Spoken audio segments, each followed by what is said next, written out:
在美国迈阿密的富人区，眼前这个老爷们儿开着400多万的迈凯伦 720S， 悠闲的在马路上兜风。停在十字路口的时候，旁边的大牛车主问他：“嘿，哥们儿，这车开起来得劲儿不？”其实我更喜欢骑自行车。看男人的表情就知道，这兄弟把13装到位了。然而下一秒，他就把车停在7星级酒店门口，推开车门，蓝色马甲背后的字母暴露了他的真实身份。原来他叫13，在酒店工作，干着月薪2万6的停车小哥，每天上下班都骑着他那心爱的自行车。等信号灯的时候，停在宾利跟大牛旁边，那给他自卑的呀，都不敢多看一眼。在酒店被同事调侃年过40还没谈过恋爱。可这天他的命运发生了改变，一辆白色路虎揽胜停在面前，在上面走下来的是大明星真香。周围蹲点的狗仔们激动坏了，看真香的小步伐走得多带劲，来到13面前直接啃了上去。我猜你们看到此情此景应该也是这表情，所以我替你们选择跳过。在啃了半个小时之后，他还替13跟领班请了个假，他们俩要去吃个便饭。可酒店门口早就围满了记者，大家都以为13是个人物，要不然真香怎么能看上他？结果真香是这样说的：老娘不想在娱乐圈里搞对象了，找个老实人挺好。附近的停车小哥高兴坏了，兄弟，你真是给咱们这行长脸呐！13被闪光灯咔咔一顿闪，那给他紧张的呀。再加上从没来过这么高档的餐厅吃饭，生怕吃了饭没钱买单，看了半天的菜单，只点了个小份的炸薯条。再看真香，那笑得嘚儿喝的，明天的热榜第1是没跑了。吃完饭回来，13本以为还有什么后续，没成想人家直接开车走了。朋友过来兴奋地告诉13，兄弟你火了。可话音刚落，又一个大明星来了。这个大姐从法拉利296上下来，那大长腿配上黑色长靴，走起路来不知道该咋嘚瑟好了，梳着标志性的爆炸头，周围的人直接认出她就是超模塞拉。没想到塞拉竟然走到一个停车小哥面前，趴在耳边跟他说：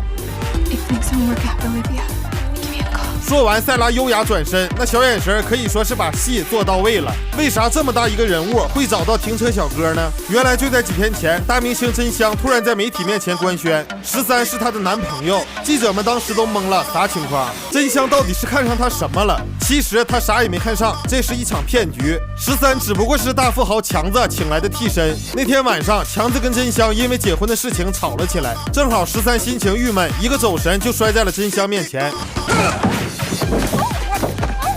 远处的狗仔队正好拍下了这一幕。第二天一早，强嫂就把照片给强子看，来给我个像样的解释。强子大脑袋一动，张口就说他们俩是一对儿，这才在强嫂面前蒙混过关。强子也没闲着，急忙找来经纪人。此事的严重性可想而知，那事关下半辈子大好前程。因为要是让强嫂得知真相，他就得被老丈人赶出家门，小白脸也当不上了。经纪人看了眼照片上的13，就说咱们可以将计就计，让那个谎言成真。真香不愧是顶流演员，前一秒还坐在车里一副很不爽的样子，下一秒就咧个大嘴挽着13出席了活动。消息一出，强嫂开着幻影向强子表示歉意，说自己不该疑神疑鬼。然而这边电话刚撂，他就命令手下的狗仔继续给我查出真相。在活动现场的晚宴上，强嫂开出高价，让13承认他们是在作秀。13偏不，直接给拒绝了。不过要想继续演好这出戏，他今晚必须要做点什么。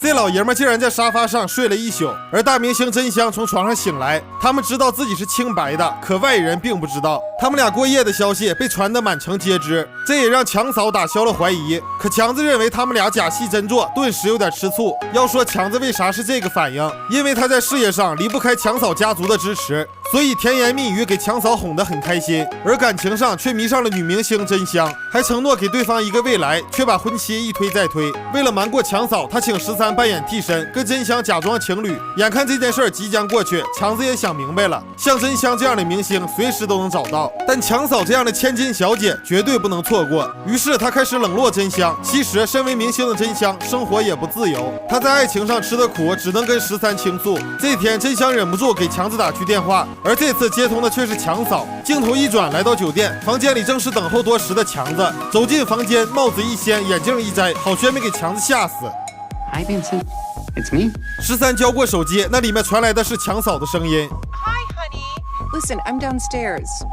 Also, I'm taking the company. 得知此事的强子强装镇定，向强嫂表达忠心，并且把真香骂的是一文不值。而让他没想到的是，真香也在车里，那开着免提，听的是相当清楚。要说这样的结局真是大快人心，两条船握手言和，感觉压根没必要为了这样的男人搞得自己很不体面。影片最后，你以为13会跟真香在一起吗 ？No No No， 他鼓起勇气向自行车店的老板娘表白了，希望大家也都能找到值得托付终生的爱情。